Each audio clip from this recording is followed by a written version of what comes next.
welcome to the Accounting OS show. Today, let's talk about Neil. Yes, we had a coaching session with Neil. He had his own MSP, sold it off, and now he's doing consulting. He is. And how do you think the conversation went? It was a lot. It was intense, but it gave us the direction which we really needed to keep going in our business. Yep. I feel like going into the conversation, I didn't really know what to expect from the conversation with him. But I'm really glad we did have that conversation. It went longer than what we had anticipated, but there was just so many gems in that conversation. And hopefully over the next 40 minutes, we can go through some of the highlights. Yeah. So from your point of view, Ayat, what were the highlights? I mean, I went in very lost. You know, we hit the 6-month point of our business. Yep. And it was easy to get lost into how can we scale this? What does this look like in a year? How do we achieve our goals? Yep. And coming out of that conversation, we came out with a few actionable points. The first one being coming up with our elevator pitch. Yeah. Every time we introduce our business to somebody, we're like, we automate client onboarding for accounting firms. Yep. And whilst that's great, it's no elevator pitch. No, it's not. It's not. To be honest, like we haven't done it, so maybe we can just do it right now. Okay, what would you want in your elevator pitch? I guess immediately what comes to mind is like, what would a managing director even care about? And I suspect it would be a lot around visibility, saving time, making Money. it. Yeah, of course. You know, it's operational efficiency at the end of the day. Like we're not selling more leads, we're not generating more sales, but we are reducing their cost to get those leads. From first inquiry to first invoice, we're collapsing that time. And so that I imagine a lot of people would care about, particularly the managing director. So in a 60-second elevator pitch, I guess what would be the most important ingredients? First, we need to consider what they would want to hear. So from the angle of what's in it for me. And so you would have something like visibility. Mm-hmm. Massive pain point. Visibility, yep. What else? Time saver. Time saving, which equals money saved. Yep. Time saving. Reduce risk. Mm-hmm. I think we should also add some personality to it. I think depending on who's giving the elevator pitch, it should sort of suit their personality, right? Okay. It should suit their personality. So, I mean, Neil gave his version and he had some dry sarcasm integrated into his elevator pitch. That's right. And it really worked well with him. Yeah. I think from my point of view, I do feel like we do need to lean into the whole, what we're doing is not exactly... people are not going to wake up thinking, wow, what business you guys are doing. Like, it's not exactly that sort of business. It is very... boring. Yeah, it is boring, but it's important. It's the sort of stuff that you should be doing, especially if you want your business to be future-proof. Like automation, yep. But more importantly than automation, like understanding your process, having standard operating procedures. All of this leads to a really good business. It's kind of like just on that point, you know, when people talk about having a business, like there are two types where you actually have a business and the other one is just like a job that, you know, you pay yourself to.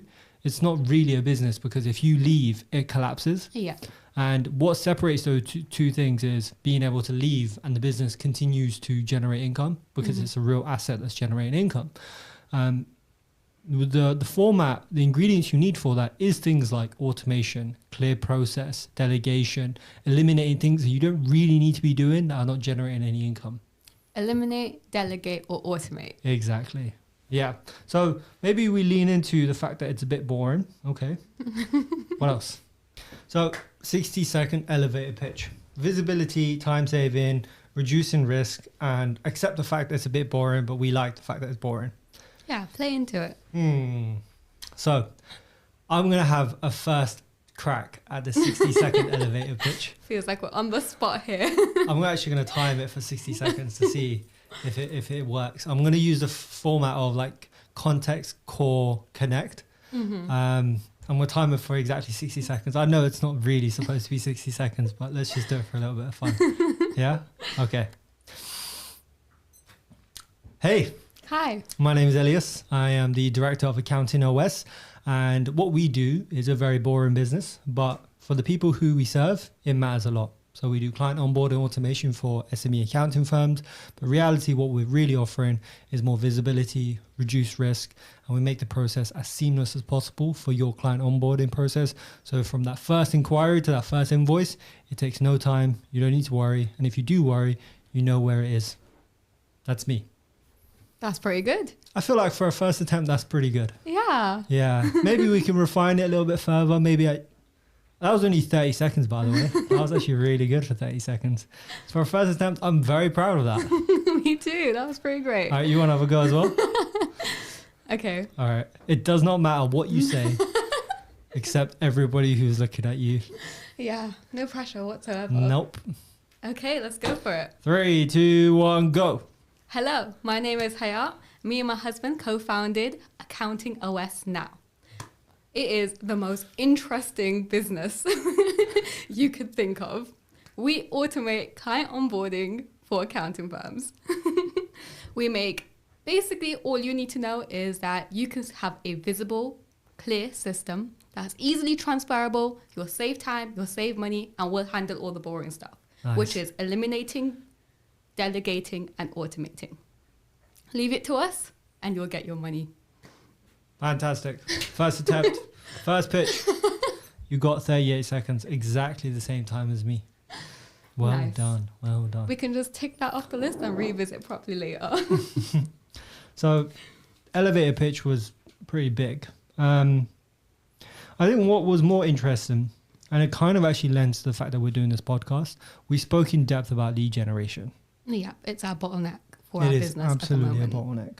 And our previous approach, well, to be honest, our current approach, our current pipeline is in-person networking, being part of masterminds, networking groups, going to events, conferences, and so forth. It's worked, and it's worked really well, but it's not a sustainable model considering we both have jobs on the side that we're running. It's not going to be something we can do for 3, 4, 5 years. It's something that can get you that first few clients. It gives you the momentum. Gives you momentum. It brings in some revenue, which is fantastic. But is it a business that you're going to be able to like scale and then eventually exit from? Probably not. Nope. And so when we spoke to him, he did come up with a few good ideas. I like the idea of like going into offices with a donut box and offering like, hey, this is what we do, showing our personality. This is a little bit of a brief. If you're interested, great. If you're not, no problem. Enjoy the donuts. I like that idea. But I don't know if it solves all of our problems from a lead generation point of view. I think the message he was coming out across with that is be cheeky. Don't go for the I don't want to say the boring way or the conventional way where you go and you're trying to do lead generation, which is you do a whole bunch of DMs and you get blanked like a billion times. Yeah. It's being more cheeky and make yourself stand out. And donuts work so well because everybody loves donuts. Yeah. It is a stereotype, but everyone loves it. I remember seeing something in Diary of a CEO where they were talking about how you send a message. I don't remember the exact format, but it was something along the lines of like the story goes that Stephen Bartlett was coming back to the office and somebody, his I don't know whether it was his driver or whether it was somebody who was working in the front office, gave him a box. And he's like, okay, it's a bit strange. It's a really nice box, very premium. He opens it up and then he realizes it's a box with champagne, but also a box within a box that had all of his subscriber counts in a digital form, so he could see how many people were subscribing to his YouTube channel, which is obviously really cool to see. But what's even more interesting is that somebody had to put a lot of effort into delivering that, and they went through 3 levels of connection to get that box to the head of Diary of a CEO. And the way he spoke about that story was this really worked, and that person got his business because he went through a channel that had no noise and high impact. So the donut instance that Neil was suggesting was exactly that. Yeah. It was no noise because nobody goes into offices anymore. It's not really like, you're kind of like, there's normally like security and, you have to have a key and like, And even people who do go into offices are usually going for a sales pitch, right? Yeah. They're not going to drop off a box of donuts, give you a business card and be like, Yeah. It has impact. It does Yeah. have impact. I kind of like the idea of just running these sorts of podcasts every week. For lead generation. Yeah. So explain why it's so like important. Well, I think for new businesses, the only problem you have really, well, there are two that I see again and again, because this is my first two businesses failed. This is my third business now. And the lessons I learned from the first two is you need to understand what problem you're solving for and then find a solution. Don't think of a solution in your head. Like, you know, sometimes when you have like a great business idea, it just comes to your head. You're like, oh, that's the one. And you haven't spoken to anybody about it. It's just you, like, you know, me, myself, and I. You think you've like solved all the problems. You're like, oh, I know this is going to bang, but it's all in your head. You have to go opposite to that. You have to start with speaking to somebody who is actually describing a problem to you. Or let's say, for example, you're working or you're doing something and you can genuinely see a problem. It's not like something you just invented out of thin air. That's how a business starts. Like, you need a good product market fit. Like, you need to understand whether there is a solution that you can provide to a problem that actually exists. And then secondary to that, and probably the one that we're trying to solve for right now, because I think client onboarding is a real pain point for accounting firms. Whether they're onboarding a client or whether they're onboarding a business, it's really painful to get all of the right data in a visible format with reduced risk to anti-money laundering, due diligence, and so forth. I'm yapping on way longer than I wanted to. But what I'm trying to get to is, for us, these podcasts are so we are battling irrelevance. Yeah.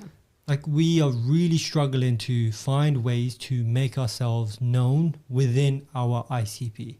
For sure. I mean, we got this sort of business idea or niche by going to the market and looking for the problem, like you said, right? Yeah. So we went in and we just started going to networking events, started looking for problems and talking to people about what they're facing. And it just so happened that we stumbled into client onboarding. Mm-hmm. And in the terms of the problem that we found, we've also created a solution for it. And that's our unique IP, right? That's something that's worth a lot. But nobody knows about this technology existing at the moment, right? You don't really hear that, from your current CRM, even if it's a spreadsheet, we'll automate the entire process so you have one data entry point and everything's visible. So we're battling the aspect where we're first making it aware that this technology is existing and accessible to your accounting firm, on top of trying to be like, we are the ones who provide it. There's so we're doing three two levels. things. Yeah. That's a really good point. There are multiple levels to irrelevance. And it goes to the broader point of demand generation, full stop. Like, if you look at the pillars of what a business really is, it's somebody wants something, which is demand, and somebody can give it to them, which is supply. Take for example, the price of oil going crazy, right? The reason why it's going crazy is because there isn't enough oil in the market, and that's why the price has shot up. That happens with everybody. Like, even like if you take like a barber, for example, somebody who cuts hair, if they are the only person who cuts hair in that entire city, they're going to charge an awful lot of money. But there's a reason why it's relatively affordable to get your hair cut, because you can pretty much go to any street in any corner and find somebody who will cut your hair. In our case, there isn't anybody who, there is definitely demand, because we know, and we've heard every single director describe client onboarding as a pain point. But even on top of that, nobody has really figured out a solution. So we know there's demand, there is no supply. And then within that, we need to show and demonstrate that we are the go-to suppliers for this solution. I mean, we've heard from our own ICP and our own market that big softwares are trying to also battle this pain point, right? They're trying to come up with features that can solve client onboarding. And yet the accountants that we've spoken to have tried those softwares and then reverted back to Excel, because they're like, doesn't work. It doesn't work. The process is different for every accounting firm. Yeah. So you need a very niche, a very specific and personalized solution for your accounting firm. Yeah. How do you get that with a business? To be honest, that's where we come in. That's the part that kind of scares, to be honest, if I'm being transparent, it's the part that kind of scares me about our business. So we are moving closer and closer towards niche solutions. Like, you described it as adaptive SaaS. Yeah. I like that. I do. It scares me though. At what point like what I heard once in a podcast was, right now it's really expensive to develop your own app, your own software. But the way things are going with, for example, Claude Code, Cursor, these incredible platforms that basically allow you to build applications so quickly with no experience or no technical skill. It just then, like, an app just becomes a commodity. It's just like it's just like a glass, or like, like a t-shirt. It's like, it's not hard for you to get access to. In that world, if everyone can get their own custom solution to everything, what would be the differentiator? We're the experts in this field. Yeah. So we've gone to multiple accounting firms. We've seen different processes all together. And people come to us and be like, okay, I want you not only to help me with my process, but where am I going wrong? Yeah. So on that, like, metaphor of the barber, anyone can cut hair. Yes. Obviously, it's not hard. Anyone can cut hair. But only a few people can do it really well. Exactly. That's true, but then challenge on that. What if you're not the one who's doing the cutting? What if it's like an automated machine that does the cutting? Like, imagine going to a barber shop or like a salon and saying to like a machine, I want nice hair. And it already knows what that means and it just does it for you. Isn't that where we're going? That is where we're going. But I guess the people who are going to be prompting, if it becomes like vibe coding, these applications for being built, they need to know exactly what they're looking for. You can't go into like a large language module or Claude Code and give a very vague prompt. And what if you just showed a picture? Why not? Because it becomes multimodal. Like right now on, like, for example, ChatGPT, it's just text. Yeah. Some people actually talk into it, which also works. Mm-hmm. But platforms like Google, that's a completely different ballgame. Google doesn't just do text. It does pictures. It does videos. It's got multiple dimensions to it. And that's always been a problem with like these models. Mm-hmm. Like, when you look at like the Chinese models, like Sea Dance, and you can see the videos that they create, it's like fantastic. And you're like, wow, you can't believe it. The reason why it's so good is because they have so much data, and specifically video data. But they don't have context. So just because in theory this would be the perfect onboarding system and that a large language model with all this data points has given you this perfect solution, doesn't mean that it's perfect for that specific firm.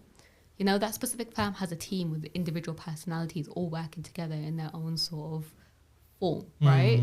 They will have a specific process of how they want to do things, which won't be covered by any sort of technology. We bring that expertise in, and also we take the brain capacity or the capacity of that problem solving onto us. Yeah. Somebody who's now this is one of the problems we face in our business, right? When do we start working from in the business to on the business? We're sometimes so wrapped up around working with clients, doing the lead generations and just like talking to people and building out our onboarding systems. At what point do we have the time to be like, wait, stop, let's figure out how to make our business better? Yeah. And even when we come up with ideas, it's so hard to execute them. I wonder whether we should explore not necessarily doing. I mean, we could continue building products. I wonder whether we should be educators. Teaching people how to automate. Yeah. Interesting. Because don't you think that would be a more... the reason why I'm bringing that up is because when you're teaching somebody something, there isn't like an end to teaching. You always gonna... But then even then, see, this makes me a bit worried. What if the models are just better at teaching? This seems like more of a fear about AI and technology. And that's a common theme with everybody with their business at the moment. Is AI going to take over this? Is technology going to get so much better? But I think sometimes when you look into accounting firms right now, specifically with the ICP, they haven't adopted the current technology already, right? We're still working off spreadsheets. We had a client who said they preferred writing everything on their meeting on a piece of paper. And then spend time. That's what we're doing. And then they spend time and we spend time just uploading that onto like a digital format. Do you think that's going to be sustainable? No, but that's where I think automation comes. There's a reason why we haven't jumped into the AI train. There's a reason why we're not introducing large language models into accounting firms at the moment. There's a few steps before that, you know? It's the reason why even in healthcare, they are implementing machine learning before AI as well. It's just pattern recognition. It's not thinking for you. I think the world of social media makes it seem like AI is like going to take over everything, but there is a big translational gap which no one's talking about. I think the way it feels to me, I agree. What it feels to me is that you're describing human behavior. What is going through my head is the physical reality of technology. What does that mean? If you start a race and somebody has a broken leg, the other person is a regular runner, one person has a car, and the other one has a time machine or like a device that allows them to travel through space and time, there's only going to be one winner. The person who's got the machine that just presses a button and then gets there without even having to think about it. Even if like it took somebody time to learn how to use that machine, once they've learned it, you can't catch up with them. Yeah. And isn't that what it feels like right now? That's how it feels like to me. I feel like I'm always in this kind of like this state of urgency to want to learn more and more and more about AI, because the more you know, the greater the advantage you have compounding over time. So like, even if, for example, let's say you and I are learning about, models, really advanced models right now, and you took a break for 1 year and I continued. Over a 10-year horizon, that 1 year is going to matter a lot. So even if people take time to learn it, those are the people who are not going to win the race. Okay, so in the context of what we're doing, educating as opposed to building, so that's challenging, done for you and done with you. Yeah. I don't have an answer, to be honest. I'm thinking out loud. And I'm sure whoever's watching this right now is probably feeling as nervous as we are right now. Yeah, for sure. I mean, the feeling of I'm feeling behind when it comes to technology, and we're working in technology. That definitely says something, right? It does. Our job right now is to look at the latest technology and how it's been implemented, and we're feeling like, oh my God. It's hard to keep up. It's so hard to keep It's up. really Every hard to time you keep go up. on social media, LinkedIn, every time I'm on LinkedIn, there's this new thing about a new update with Claude, and I'm like, I can't keep up with this. Yeah. It is really nervous. Let's not dwell on that too much. Let's go back to lead generation. Let's go back to so whilst we're doing the podcast, and the podcast I think will reap rewards later on, right? It will take 6 months, a year, maybe even more to really like get the benefits of what we're doing today.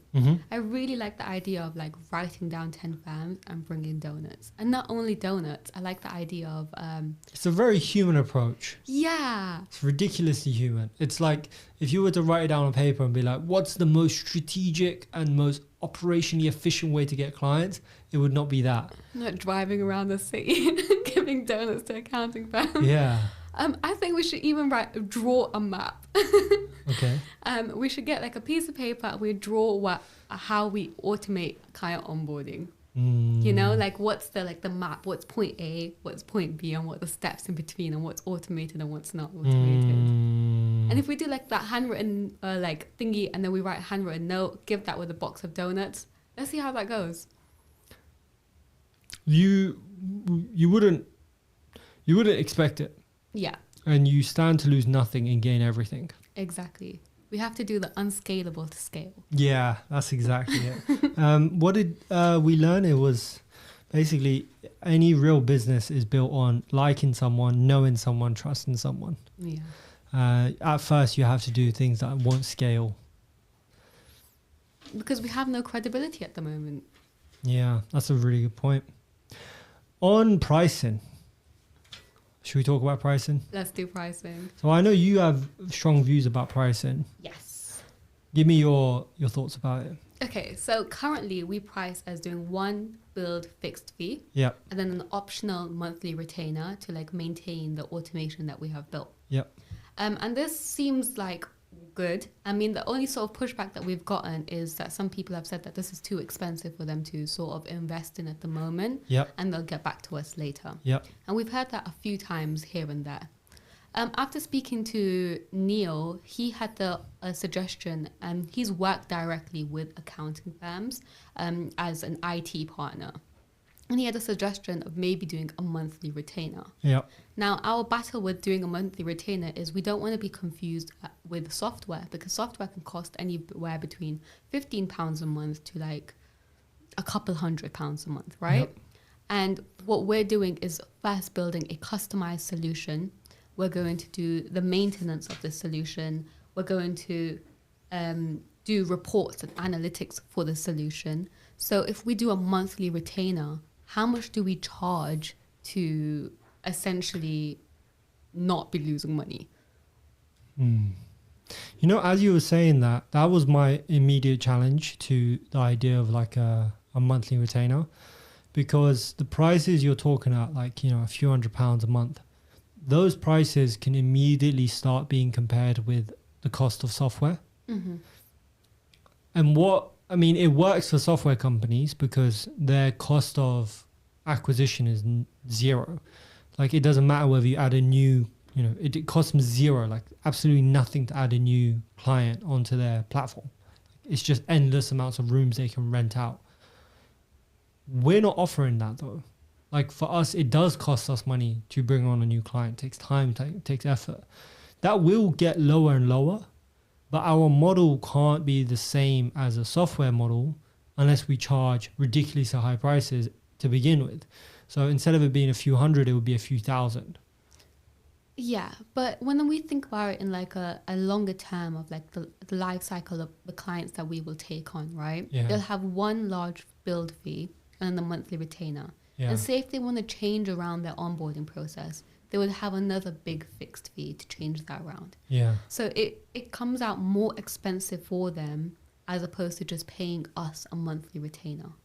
I feel like I like the idea of like leaning into your automation team, Yeah. like your in-house automation team. Yeah.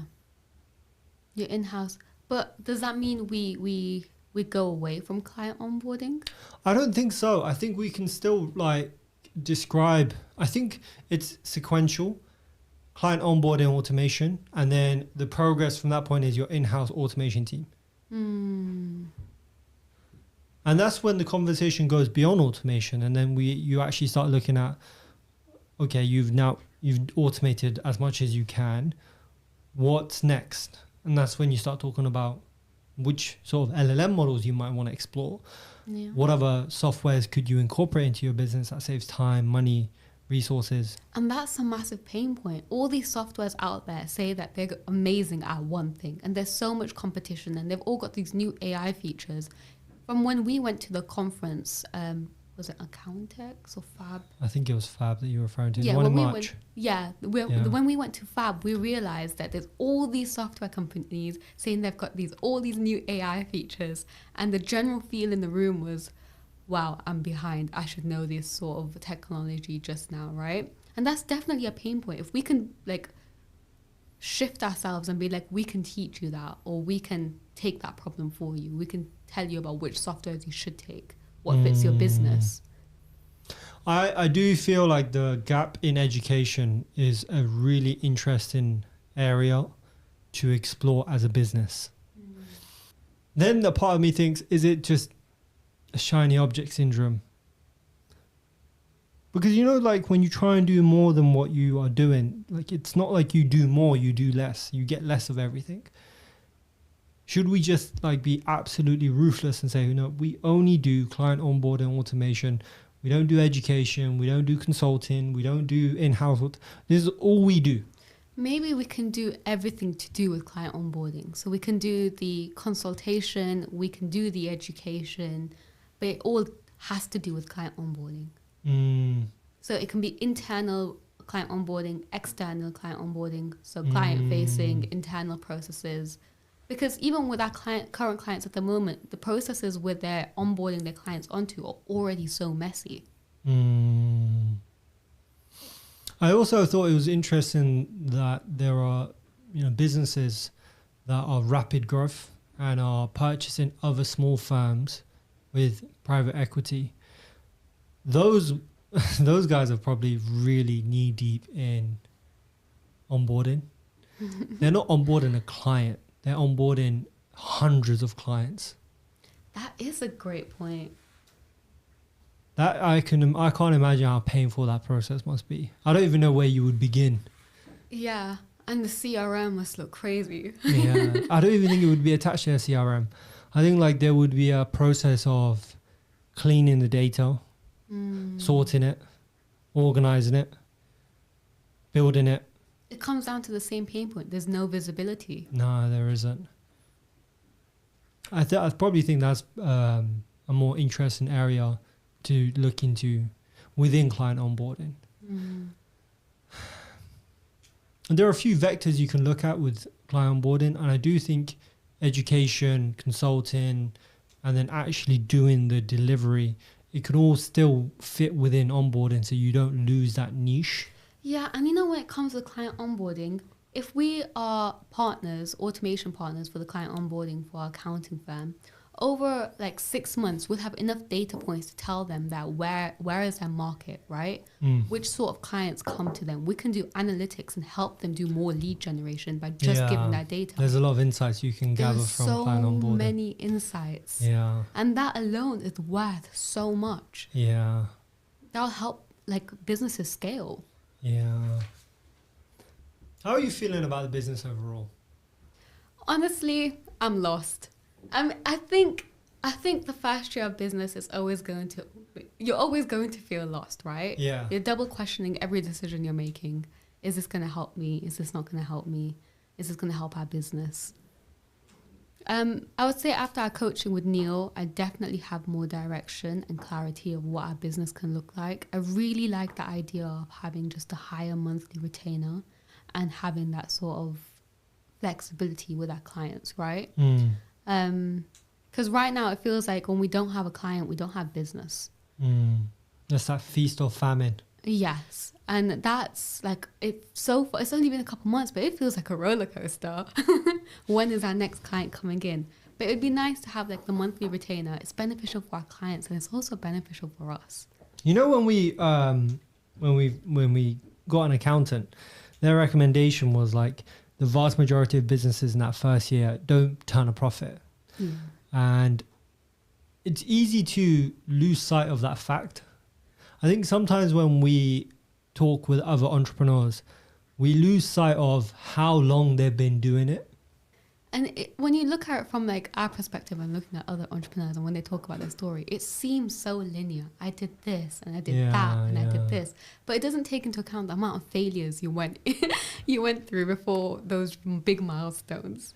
You know, the Athena virtual tours, I really do look back on that and think if I had more experience and understood basic business, that business would have been so, I was about to just, but it would have been so fantastic. Incredibly fantastic. So what happened with Athena Virtual Tours? Like at what point did you realize that you didn't want to carry this on? I guess it was just making a decision about whether I do my master's, whether I continue on with the business. The other thing is that my business partner was in a different place, we had too many other commitments and we couldn't follow through with it. I just don't think we were committed enough to it. Had I known that that business model would have been so good, it had such a good product market fit. Like if, it's 2026 now, so it was 4 years ago. If we had continued with our trajectory after 4 years, it would be a multi-million-pound business. It would have been like absolutely hitting it. I just didn't know I had a gem. I had no clue. I didn't understand how you generate leads. Like I was knocking on gym doors. I didn't understand the idea, you can create content about what you're serving. I didn't understand like a sales process. I didn't understand how to price. I didn't know like the relationship you're supposed to have with your business partner. I didn't understand the complementary skill sets you're supposed to have. I didn't know any of that. I couldn't turn to like a coach or like a consultant or like a mentor and be like, is this right? Is this wrong? So when we had made our first £1,000, it felt like we worked so hard to get that first £1,000. And you know what's even more interesting? Like, I think 18 months after closing that business, I had somebody call me up and said, are you guys still doing virtual tours? I'm like, no, I'm so sorry. I don't know anybody who can help you. And that was the moment I also thought to myself, like, that was 18 months ago, and an old 18-month prospect followed up. I just didn't know. And like, when I think about this business, I always have to remind myself, be patient, you know? Yeah, I think with this business, it's also the environment. We have surrounded ourselves with a network of people who are also building their business. Yeah. So we know that the feelings that come with it, like, is this making, like, what's a great product market, like, fit? How do you generate leads? Yeah. That's like knowledge which you have to learn, you know? Yeah. The one thing that gives me reassurance is I know that what we offer is valuable. Yeah. And that's not making it up. That's what people are telling us. Like, our own clients recognize the value of what we're offering. That's the only thing that gives me a lot of reassurance. Like, I think were it not for that immediate feedback from people who we work with, I would feel a bit like, oh, what are we doing, man? And you know what? It's so easy to lose sight. Because in these 6 months, if we sit down and we would just write down the sort of successes and the milestones we've come, objectively, it looks like quite a bit. You know, we've done pretty well. For 6 months, we've done incredible. Yeah. We're in the nitty gritty part of it, right? Yeah. It feels very long. It feels tiring. It feels like so many pieces are moving. I think it's also really challenging to do it whilst you're working full time. Yeah, that's like the only times you can do it is in the morning, in the evening, on the weekend. That's challenging.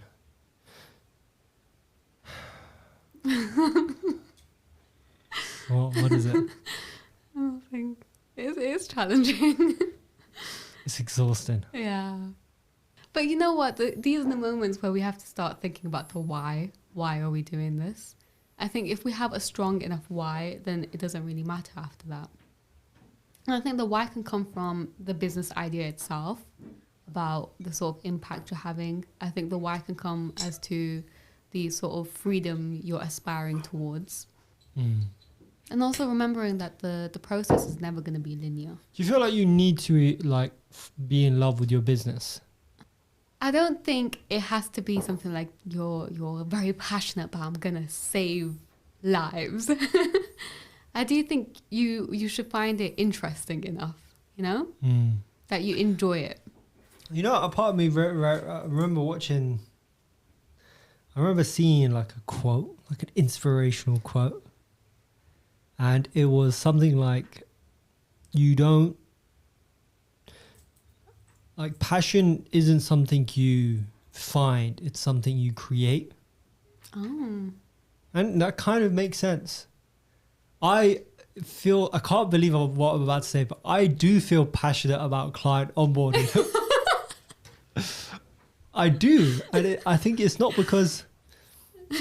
It's not like I was born into the world of thinking, yeah, I'm going to do client onboarding.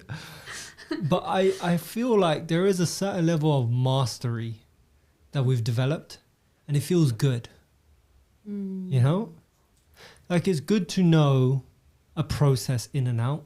It's good to know, like, which softwares connect to which softwares. It's good to understand how your anti-money laundering should work. It's good to understand what we mean by customer due diligence. It's good to understand what it means by, engagement letters, terms and conditions, pricing. It's good to understand how your email should look and what buttons your client should press. It's good to understand packaging. All of this makes you feel, like, for me, it makes us feel like we are skilled craftsmen. Yeah. I think there's definitely a correlation between what you're good at, what you end up becoming good at, and how much you like it. Yeah.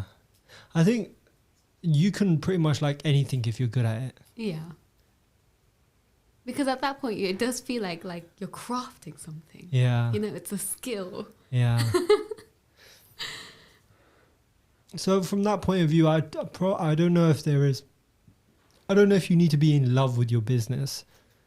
I think you need to be consistent, and you need to understand, as you described, the why. Yeah. And it's always great. I really like talking to accountants. I know there's such a bad stereotype right now. Accountants are boring, or they don't like talking to people, and they just like being in their books. But so far, like, our experience with accountants has been great. You know, like, our first client, we're really great friends now. You know, I think she is an exception, though. I think she's very. I don't know if she's representative of every accountant out there.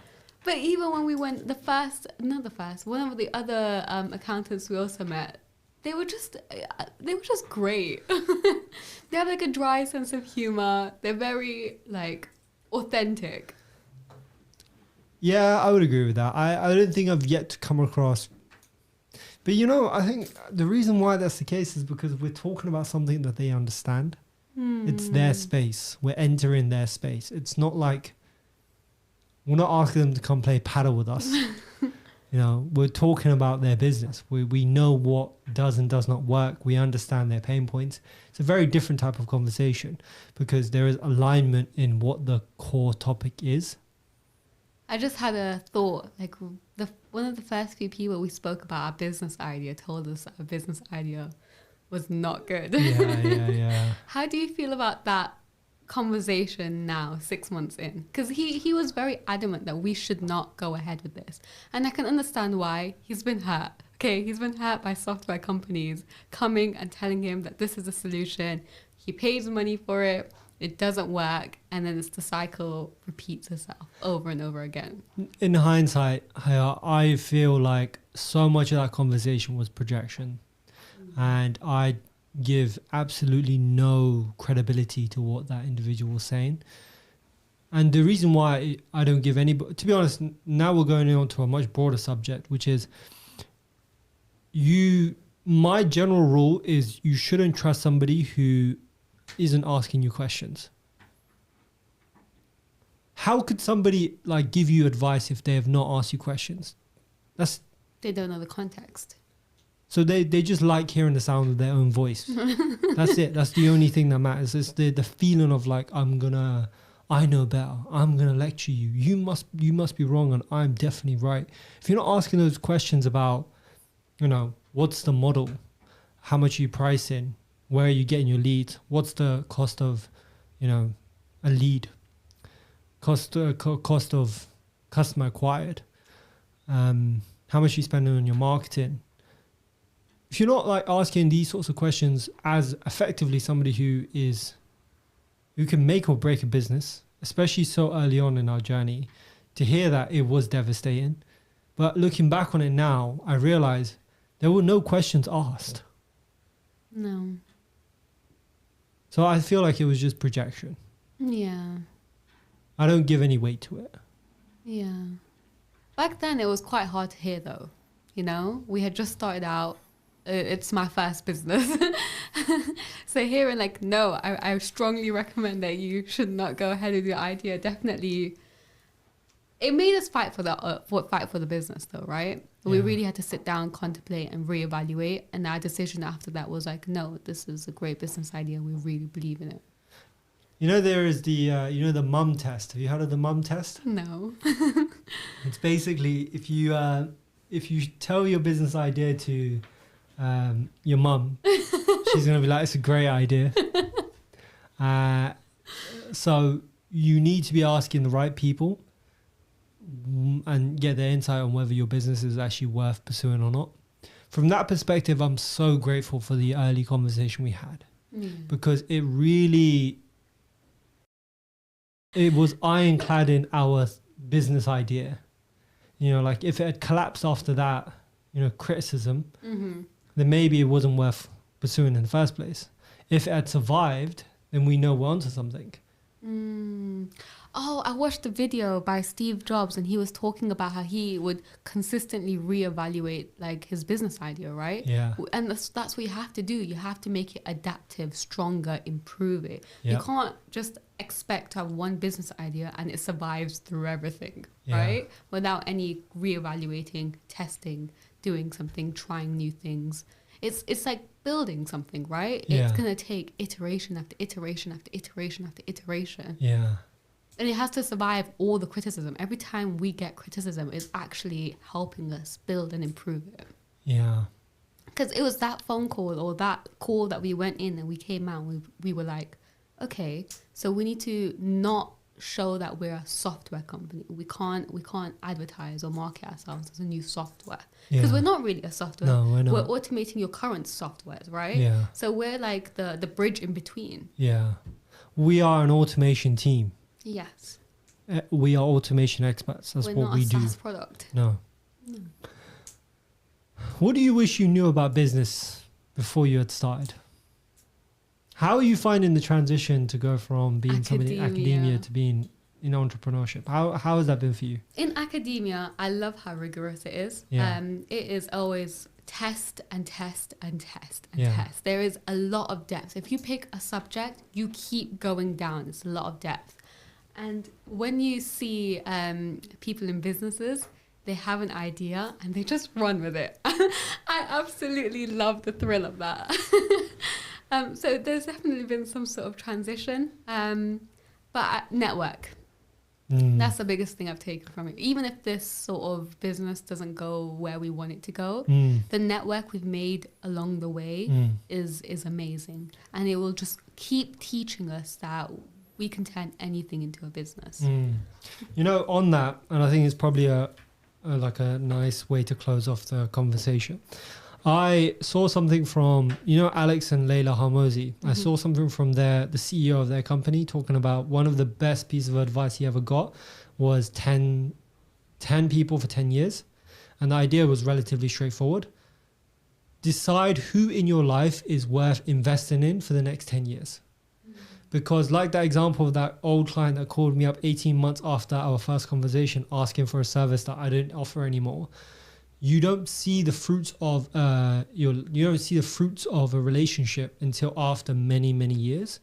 So being selective with who those 10 people are is really important. I think that's quite useful from what you're describing. Networking, it's all well and good, but you have to decide who in that network is worth the real investment. Like you can help every now and then, but who are the people who really get your attention? Like when they call, you pick up. Who are the people who, if they have an event, you go to? That's a really interesting way to, as you described, network, but go even deeper. Being more intentional. And build a relationship. Let's summarize. So we started the conversation with how to do a 60-second pitch. We spoke about lead generation, supply and demand. We spoke about models, the fear of AI itself. What else have we spoken about? Pricing, automation, our business model. And how we're feeling about our business at the moment. Yeah. I've really enjoyed this second episode. Me too.